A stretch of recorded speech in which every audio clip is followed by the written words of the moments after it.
Hello, beautifuls. You are listening to Bliss and Grit. I'm Brooke Thomas, and I'll be joined soon by my dear friend and co-host, Vanessa Scotto.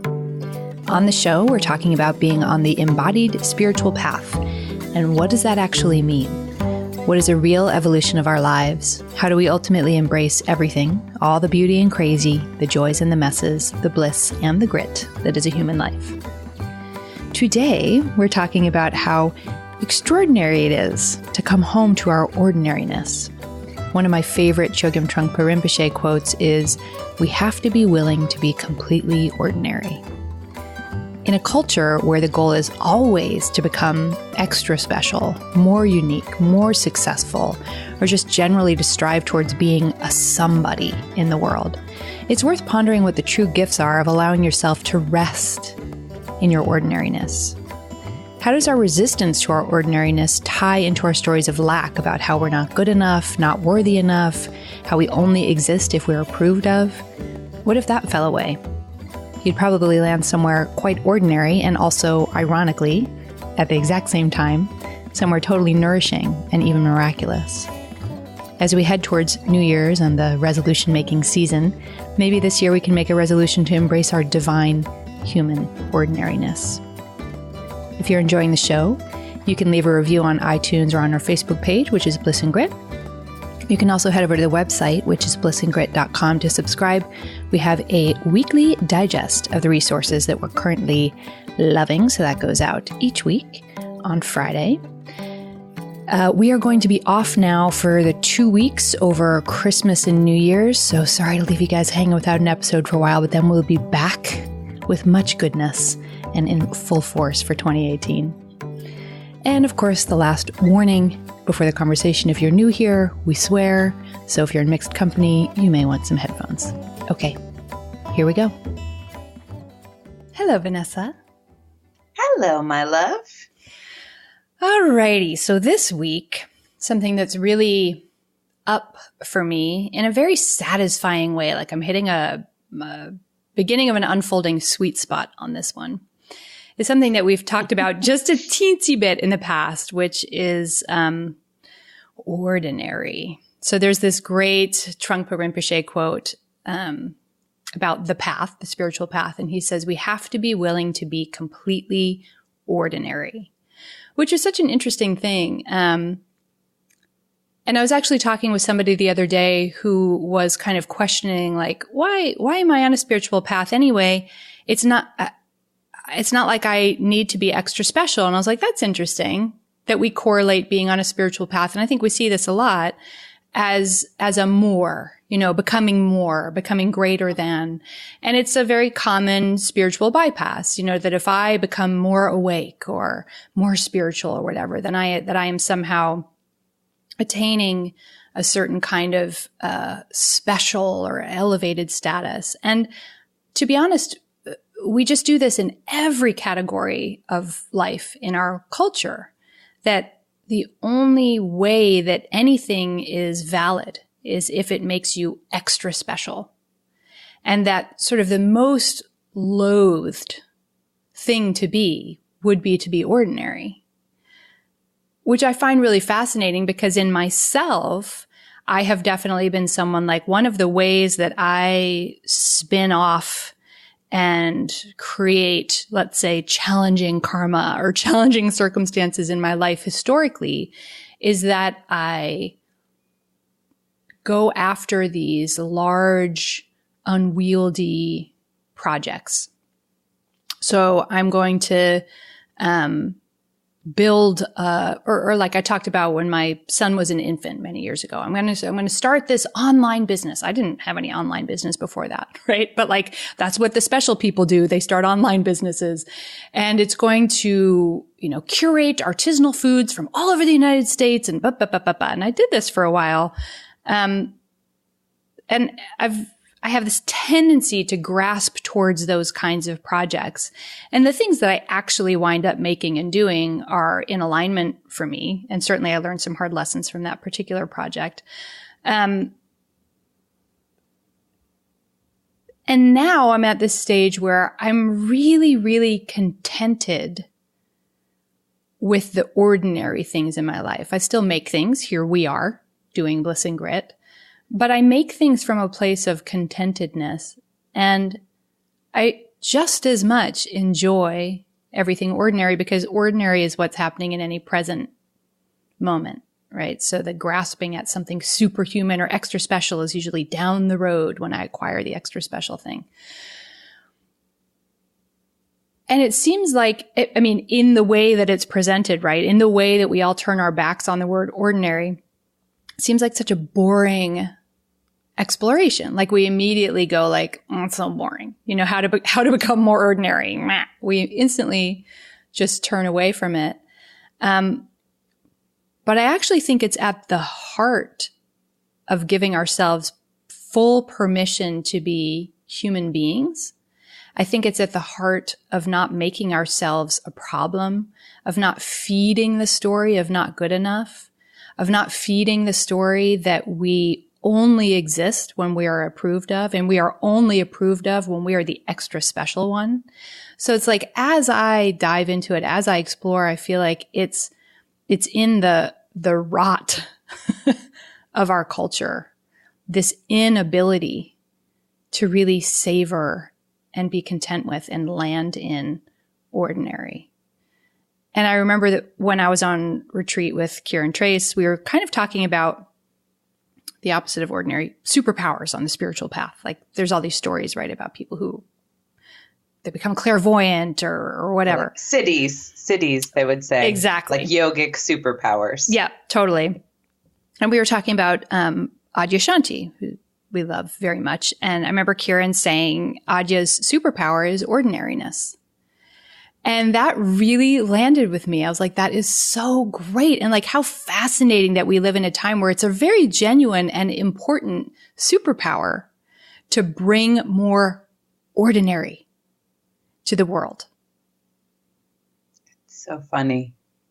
It's an interesting conversation. You kind of pointed to what the definition of ordinary would be as you're using it. I think we all understand the word, but to have the conversation, we have to look at these two different concepts, right? Ordinary and special. Mm-hmm.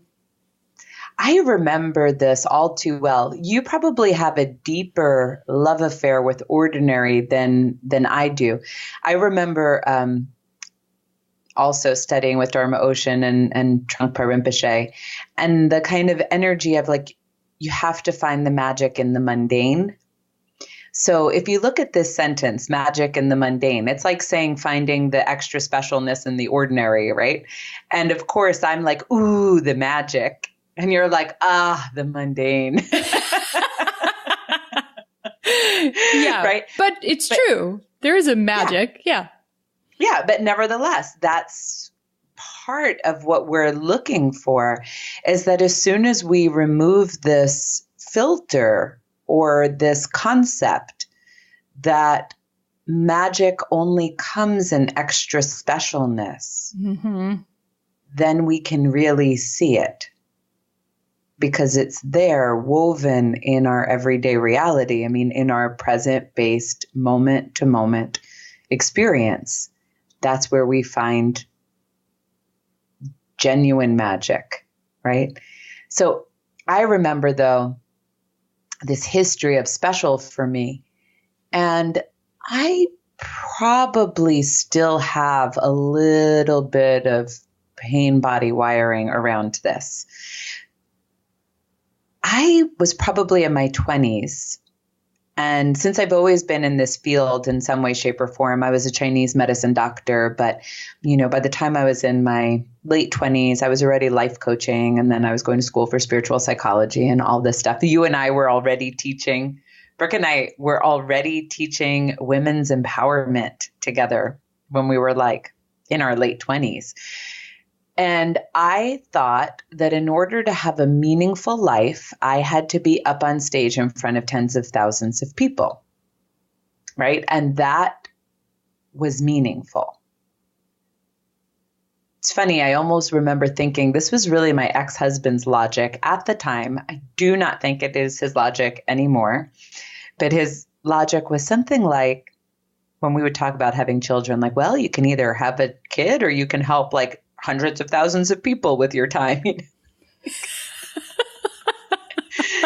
It is not his logic. He has a kid who is like the sunshine of his life. And I think he thinks parenting is the most important and beautiful thing in the whole wide world now.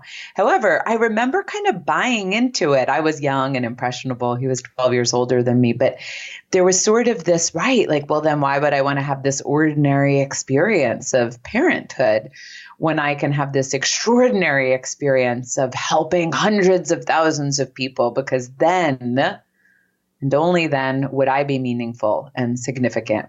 Mm-hmm. And would life be meaningful? In some ways, I think some of it came with maturity. Probably some of it came with healing. The desire to get up on stage and help thousands of people and like look at that as the pièce de la résistance has fallen away, like just sort of dropped. But it's funny how often people say to me that that is their dream.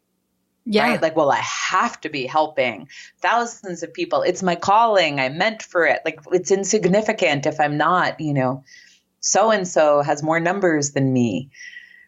Like, this is so ubiquitous. So I've seen it in myself. I hear it around me. It's a pretty popular conversation, I think, in today's day and age, especially with the concept of famous being so cherished by younger generations now. But it kind of boiled down to me for this like really simple thing where inside I felt insignificant. Yeah. I just wanted to be seen as special by somebody. I wanted to, I think it has a few threads. Even in my intimate relationships, sometimes I've seen this kind of wound surfacing where I'm like, am I special enough for you? Like special, you want to be chosen. Like I'm your soulmate and I'll always be your soulmate. And there's never anyone like me, right? You know how often we have that desire, which is like kind of funny because the heart is so open. We can actually love a lot of people, right, at once. And that never takes away the value of any of the people that we love. But there's this like, I want to be your soulmate forever and ever. And you never loved anyone like me and you never will, kind of energy, right? Yeah. So I would see some of that kind of need for specialness arise in my intimate relationships, which possibly was linked to being the youngest child and feeling a little unspecial, like a little, it's funny, I know the youngest could be seen as special, but like not as cool or interesting or hip as my sisters. And then there's this other piece where this is a little harder to put into words, but maybe because I didn't feel like I could take up space to exist and energetically didn't know how to work with being in my own body and present, I always felt like I didn't make an impact. Like I couldn't feel my impact. And another word we could use to relate to impact would be significance. Like if I can't impact you, if I can't be in my body, in this reality, in this present moment, I'm nothing but a shadow or a projection. How could I leave a mark, right? It's like I can't leave an impression by putting my hand in the sand. And I really felt like I didn't leave this impression in the world, which is, of course, untrue and impossible. But it was an experience I was having. And so this desire for impact and significance that I was experiencing by saying, oh, I got to get up and help hundreds of thousands of people and really leave my mark. And for me was in part, I think, a reflection of this wounding I had where I didn't feel like I was there and being registered by reality.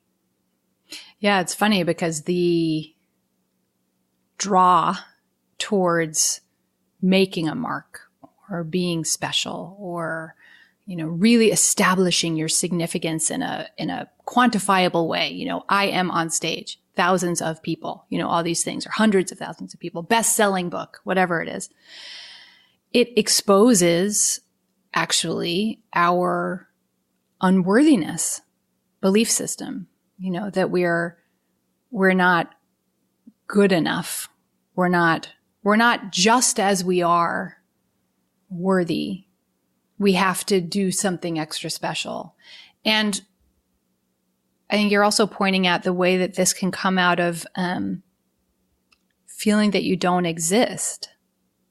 And in our culture, we do a lot of letting people know they exist by approving of them as extra special.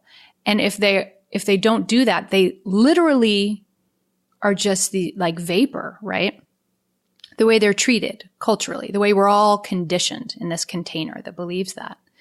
And so it becomes a certain kind of fighting for your life to be extraordinary because you don't have a life.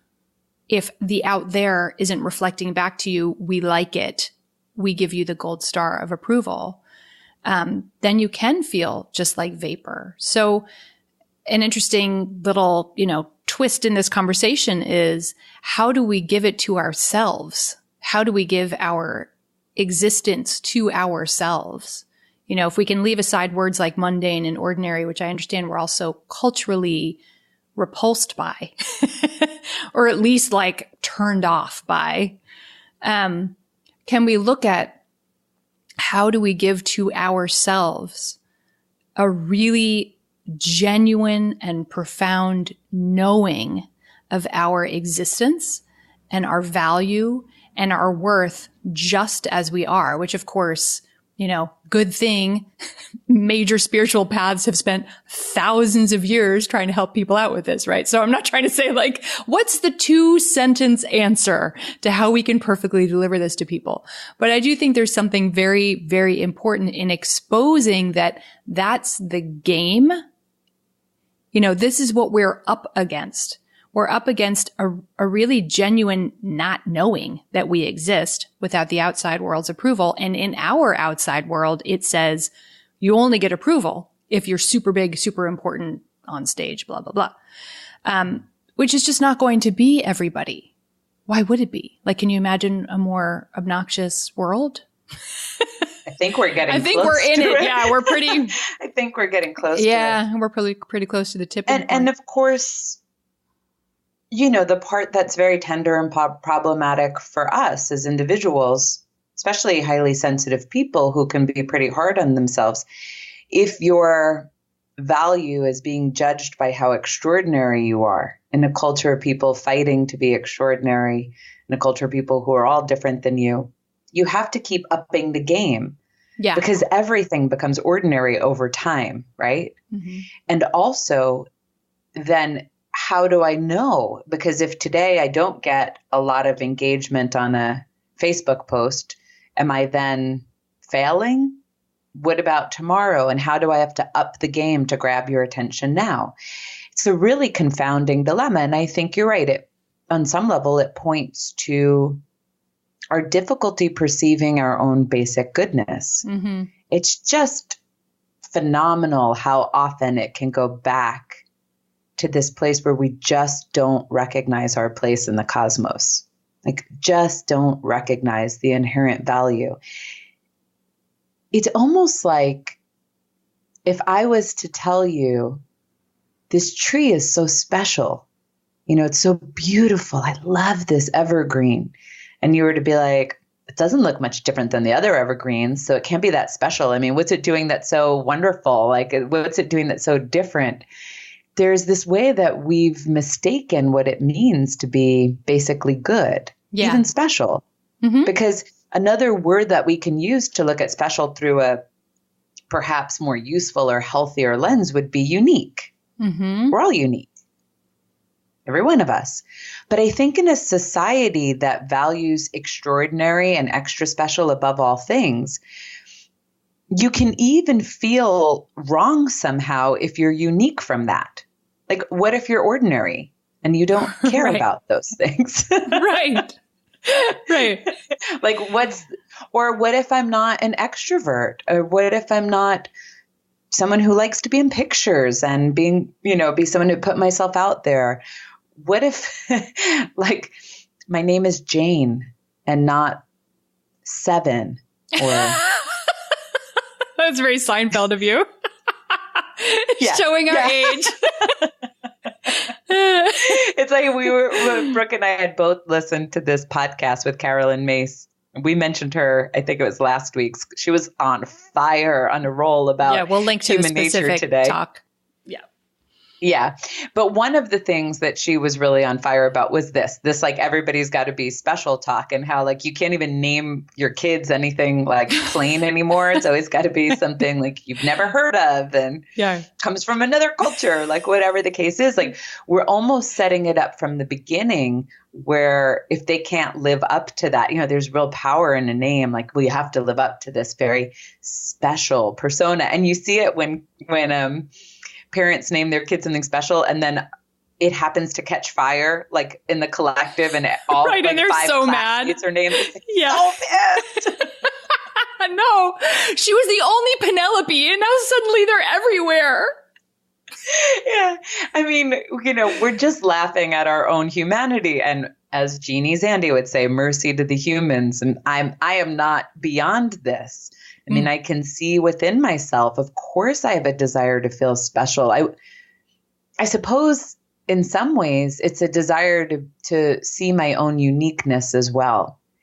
Probably because most of the time I felt like a misfit, even though societally I'm probably solidly something that one could say would fit in, right? My looks, my Caucasianness, I don't know, my height, like I'm in the majority, and yet I felt like a misfit my whole life. And so there was this sense that something was wrong with me. So you're dying to know that there's something just extra good about you, that's why you don't fit in, right? Like we kind of can begin to create these stories like, well, that'll explain it. Sure. All this wounding I ever had where I was a weirdo, or I felt odd, or I felt like how I thought was somehow wrong. Well, all of that suffering could be explained if now I am told, or I discover, or I find that I am actually just extra special. Yeah. It's like if you watch something like Harry Potter, right? And it's sure. Like, he's the wizard, and like, there's all this drive for him to really, accept his specialness and move towards his specialness. Yes. And he was abused, and he was in this horrible situation where he was the misfit and he didn't fit.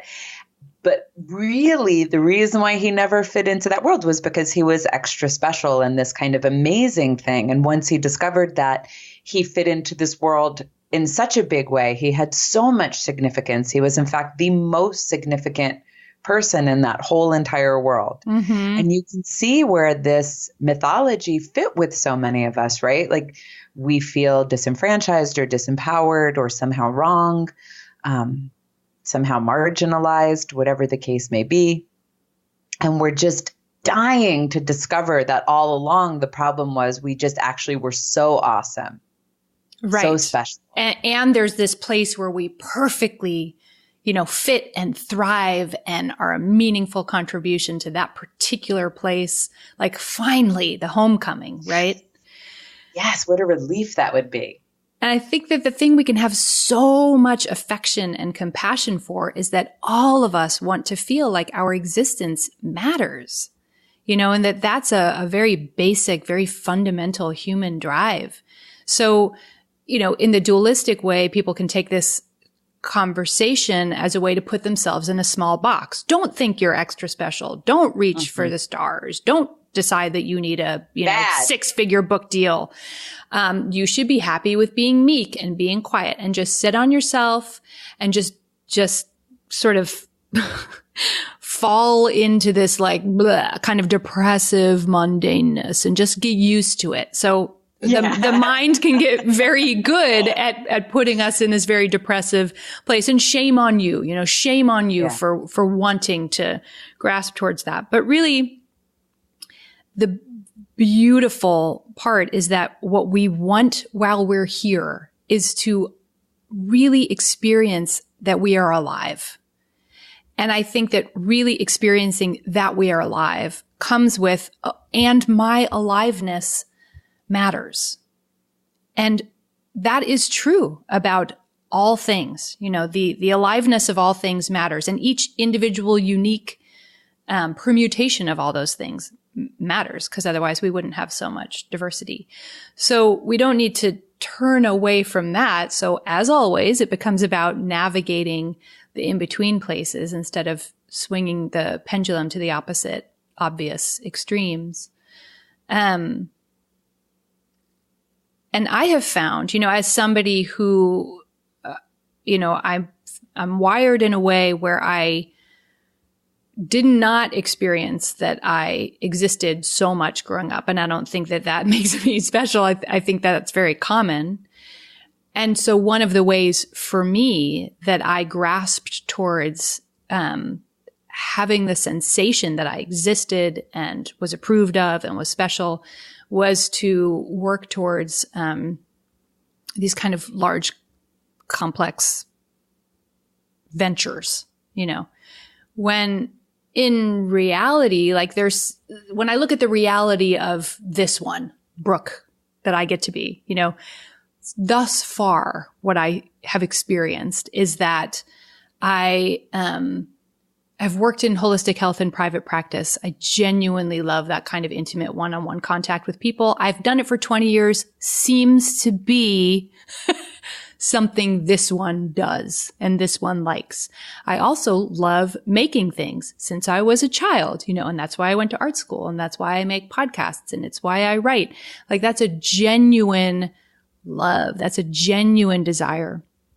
And then it can start to get distorted, and I can make those genuine loves not good enough by trying to fire hose them into myself in a way of yeah, but it needs to be bigger. It needs to be more successful. When will I know that it matters? When will I, it's my 20 years in private practice just matter because I felt driven to do that. And it's exactly a right fit for what I'm up to in this world. So great. Not once I'm seeing X amount of clients a week or, have started an enterprise with 12 other employees rather, or blah, blah, blah, or put it online as how to Rolf yourself at home. I'm just kidding. It was never an idea. So we still get to look at what makes us, what we notice in reality, we're up to, we're called towards, we desire.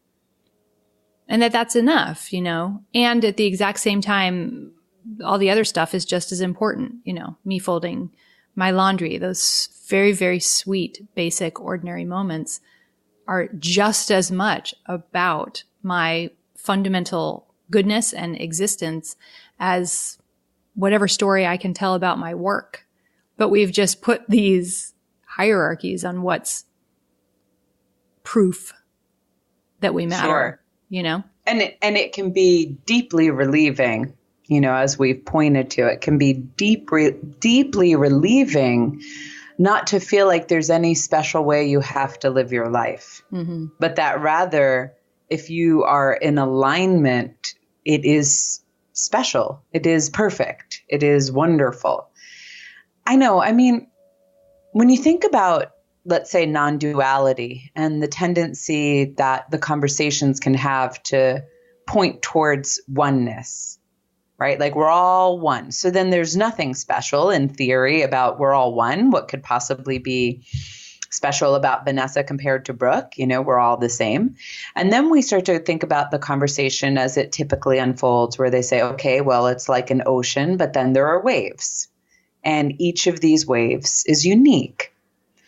Maybe there's a part of us that has to be able to hold both of these things at once for genuine spiritual maturity. And in fact, just to be true, just to be in alignment with truth, which is, on one level, there's no need to be special. There's nothing special. We are all just this beautiful sea of oneness, beautiful and rich and special just because we are in this precious place where we exist. And at the same time, we are unique. And it's a beautiful thing to embrace your uniqueness, because it's Brooke's uniqueness that pulls her towards writing and podcasting and creating and Rolfing, and it's Vanessa's uniqueness that pulls her another way. And if we can understand the principle of uniqueness, we don't have to feel all of this pain and angst when we don't look normative or like our friends or like our family. I think where we run into the dilemma is because we don't feel valued. You were pointing towards this before, Brooke, then this wound starts to get activated, like a hungry ghost wound. Like it has to be proven to me that I'm good enough to take up space, right? Which means I have to prove that somehow I stand out as well and good to people. So what we were starting to talk about, what I liked the direction you were going in when you're saying like, how can we sit with our basic goodness, and also let's not have judgment for ourselves when we desire to be special, because it must be in some way a kind of basic innate desire, perhaps like I was saying, because we have to recognize our uniqueness. But the problem is so many of us feel unseen, unloved, unvalued within our relationships and within our lives, that it's like that desire to be seen in a certain way or loved in a certain way starts to kind of co-opt the whole thing. And it's almost like a hunger that can't be met, like something that can't be satiated. So then it starts to call the shots on how we see the world and how we make choices, right? Like everything starts to get filtered through. Am I getting approval, or am I good, or am I loved, or am I significant? Everything starts to get filtered through that. And it kind of starts to hold us hostage, so to speak, right? The structure starts to take over. And so I think some of what's interesting is that as we can start to honestly admit this to ourselves and see these desires in ourselves, which I can see, and not in a way that makes us bad, in a way that has a ton of love and affection for our humanity. And then maybe even beyond that, a ton of love for ourselves and the parts of us that always felt unseen, unvalued, unmet, unspecial, unsignificant. If we can turn towards them with love and hold it, and the whole thing softens. The funny thing is, then there's the magic in the mundane. Like, then you can see where you're special. Of course you're special. Actually, we're all special. It's like the funniest joke ever.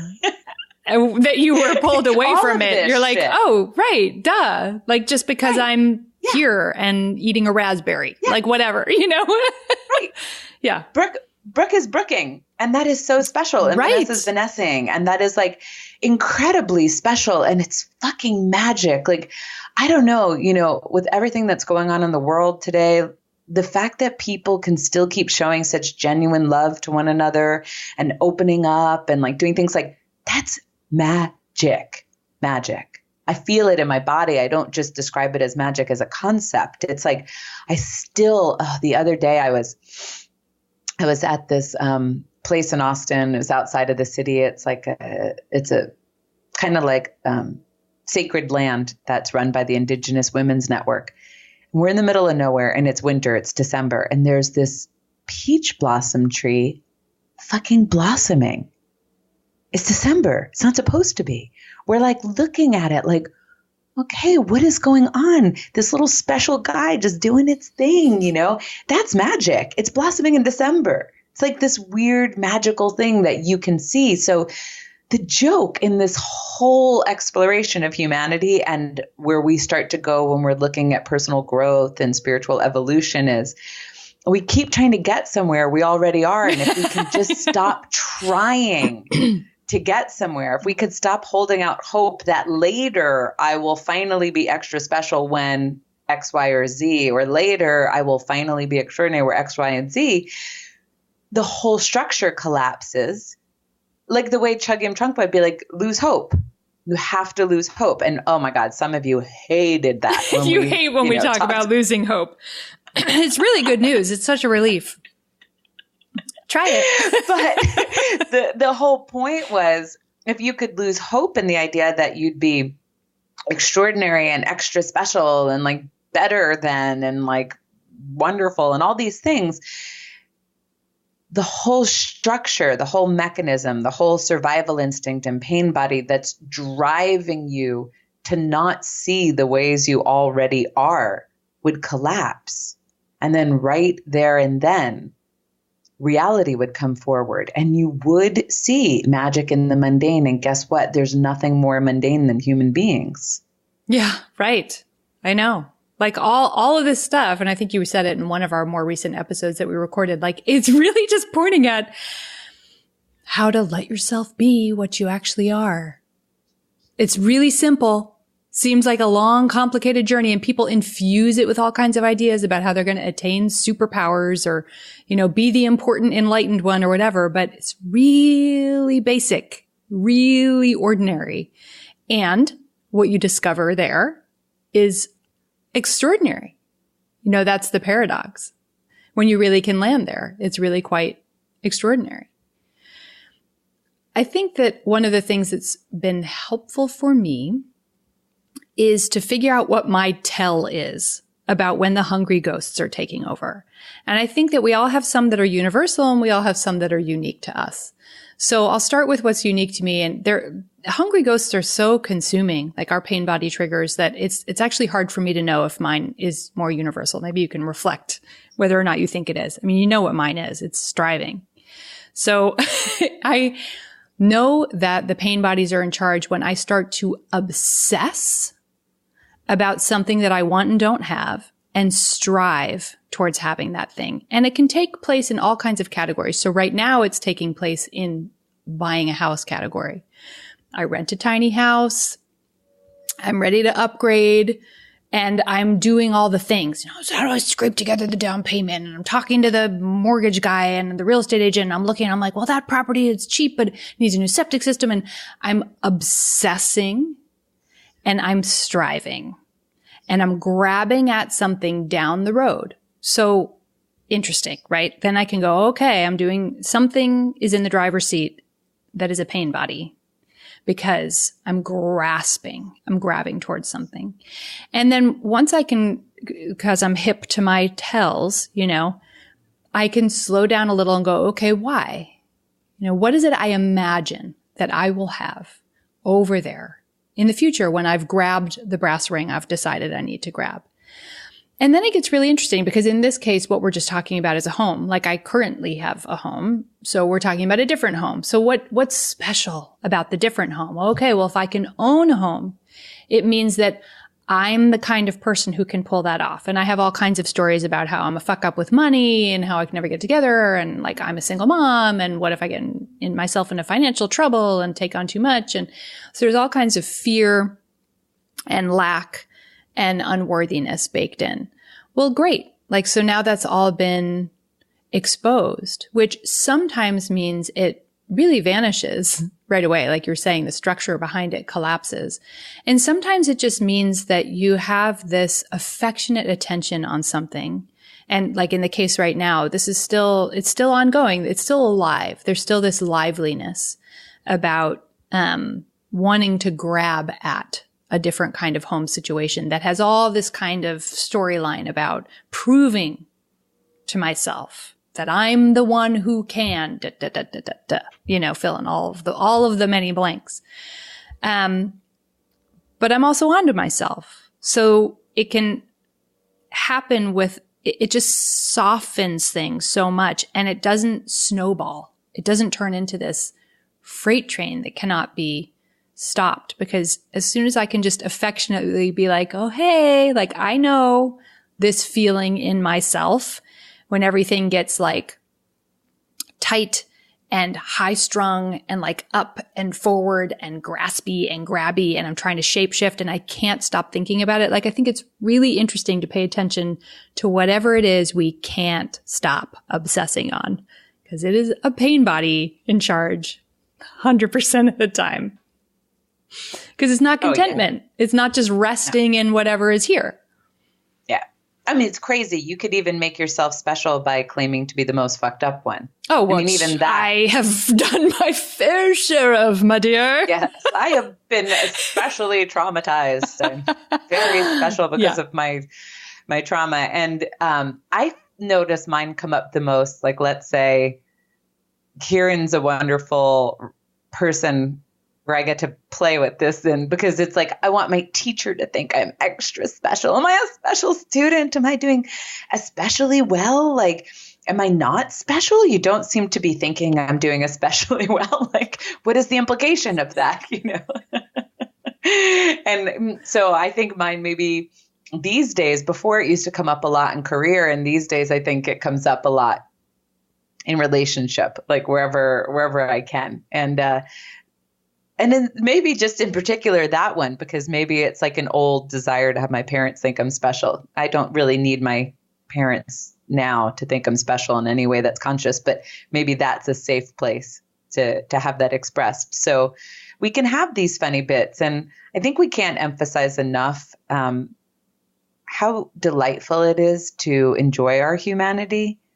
Like, be lighthearted about the fact that we all want to be special and we all want to be extraordinary and like leave our mark. And like, that's so sweet and it's super precious and it's lovely. Of course, we want to contribute to this world, right? We want to do something. We want this go around to matter, especially because a lot of people listening to this show, we recognize how fucking crazy it is to be human. I mean, it's super hard sometimes. There's chaos, there's strife. And so, hey, if we're going to go through all of this, we want to like do something worthy of this lifetime and we want it to make an imprint. I just think sometimes we're confused about what it means to do something worthwhile. Like you mentioned when we were talking earlier, Brooke, something about like, what if my life is just to be the one who grows tomatoes and gets Right. my kid into school, right? Well, besides the fact that that's not perceived as extra special by the culture, like putting that completely aside, one might wonder, is that contributory enough? Am I doing something of relevance? Am I contributing to my world in a way that matters and makes an impact? And I think that's maybe another line of exploration is like, what does it mean to contribute in this world? Sort of what we were talking about a little bit when we talked about responsibility, but we have this sense that in order to give back and be grateful and help our fellow beings on this planet, that it must be something big. Like I had a client the other day, I had a few clients this week very upset about politics. I would say at least 10% of my clients, really upset about politics. And one of them was exploring like her deep sadness that was consistently arising and like pain and grief. And people are kind of like, oh, you're being over the top. Just don't watch the news. Can you just back off and give yourself a break? And that certainly did not feel right to her, nor would it feel right for me to advise that to her. But we kept sitting with what her heart knows and sitting with like the deeper layers. And what she got back was like, it's okay to admit you need help, that you don't have to be in this alone, that you can't do everything and fix everything. You're part of this wonderful process, right? And even that, like this idea that we could have, that we have to handle it by ourselves, like we alone are capable of this. That's a kind of a specialness. It's not at all what she was describing. She wasn't moving towards trying to be special on any level, but I think we can all relate in ourselves to this movement where it's like, even the way we judge ourselves, like you shouldn't, you should know how to love already, even though you've never witnessed healthy love in your entire life. It's like a way that we think we have to be special. Because humans don't know how to love if they've never been exposed to love at all, right? Like they have a learning curve that they go through, all of these different things. And so I think we can start to look at, what does it mean to even contribute? Like, what would that look like to be like a good citizen of this earth? And we can place such a giant burden on our shoulders with that, which we did touch on some in the responsibility episode. But really, so if we can really rest in ordinariness, what we're describing is a basic human desire that I think we all have on some level to experience contentedness. That's why we're always racing towards some imaginary finish line, because we imagine that on the other side of that finish line, we'll have an experience of contentedness, but we can have it here. So if we're talking about how we contribute to the world, if we had more people who could actually experience in any given moment what it feels like to be content. And I don't mean complacent. Those are very different words. I mean rest in themselves with contentedness and at the same time be a very participatory member of the world.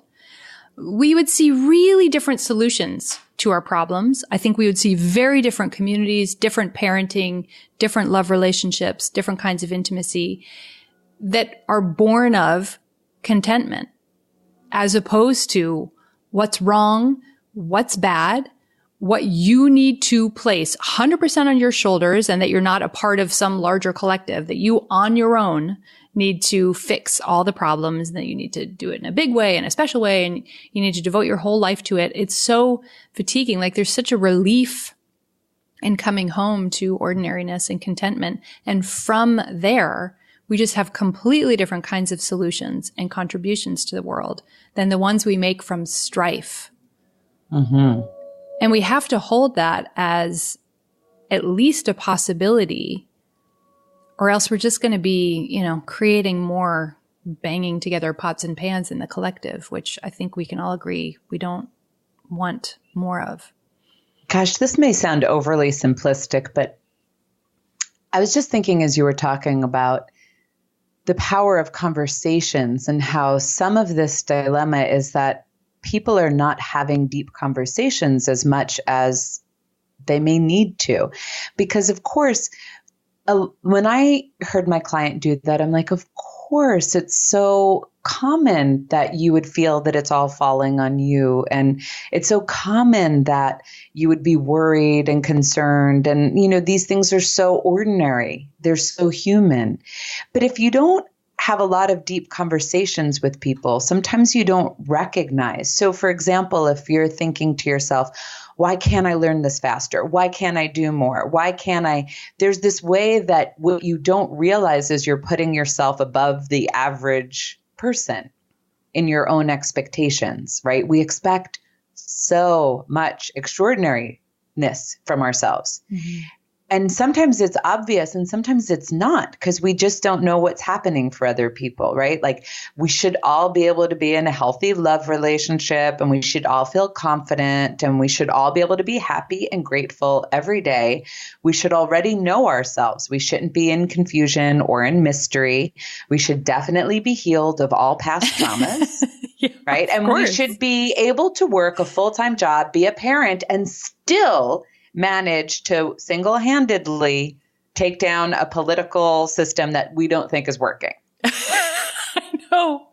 We do this to ourselves. We do it to ourselves. And in the moments that we're doing it, we don't see how our expectations are all baked on us being superhuman, like extraordinary beyond words, because we don't recognize it. If we were to talk, like sometimes the privilege that I think you and I have in having worked with people for so long is I'm like, oh, of course you feel that way. That's so common. It's so normal. It's so human of you. I mean, 10 people this week told me the same kind of thing, that they're grappling with.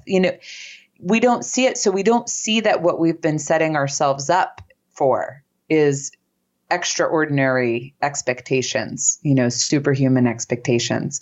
So there's so much relief we can get in recognizing our own humanity, which might be another way of saying ordinary. I mean, the funny thing is, it's like we all bleed red. We all want love. We all are afraid. We all feel sometimes like we're not good enough, whether we're conscious of it or not. We all might feel afraid to die. That's not for everybody, but it's so common. These are some of the basic things, and they're very ordinary. Our humanity is very, very ordinary. And so I think we've kind of said it, but I guess the message we keep trying to drive home to ourselves and to all of you listening is that as soon as you relax into what if ordinary is just where I need to be, like even just play with that. What would that mean if I wasn't trying to be other than I am, other than my humanity? then this magical relief comes, this ease comes, more contentment comes. And then when that happens, you finally rest and you're more present. And then you begin to see the magic of being alive and being in this human body and in this world of form. So, gosh, we're right at New Year's, like this is right around the holiday season. We're rapidly coming up to New Year when everyone's going to set these big, sexy intentions for themselves. Mm-hmm. And what would it be like just to try on for size if our goal was just to be more human and be more ordinary?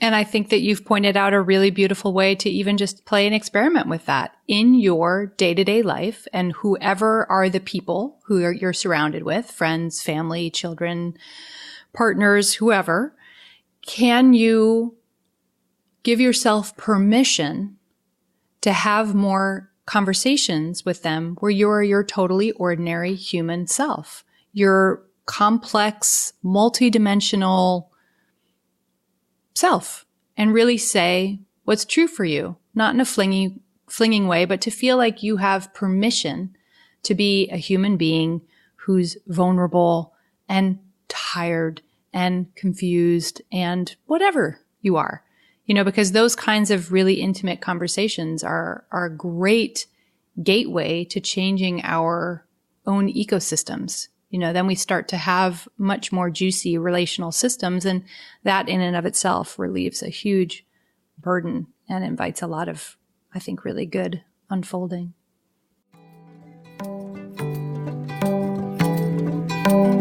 Thank you so much for listening to today's show. The show notes, including any resources we mentioned, live at blissandgrit.com. If you go to the website and scroll down, you will see each episode's individual post there. You can also come play with us on Instagram and Facebook. We're Bliss and Grit at both of those spots. Or you can subscribe on the website, which is blissandgrit.com. We send out a Friday newsletter each week with the resources that we are currently loving. So what we're reading, watching, listening to, and laughing about. So if you're a resource junkie like we are, that is a very good thing to have arriving in the inbox. If you want to support the show, you can write us a review on iTunes, Stitcher, or our Facebook page, which is Bliss and Grit. If technology is not your thing, but you are enjoying the show, you can tell your friends who you think might resonate with it. Just a quick note that we'll be off now for 2 weeks. We're taking Christmas and New Year's off, but then we'll be back full force for 2018 with all kinds of goodies.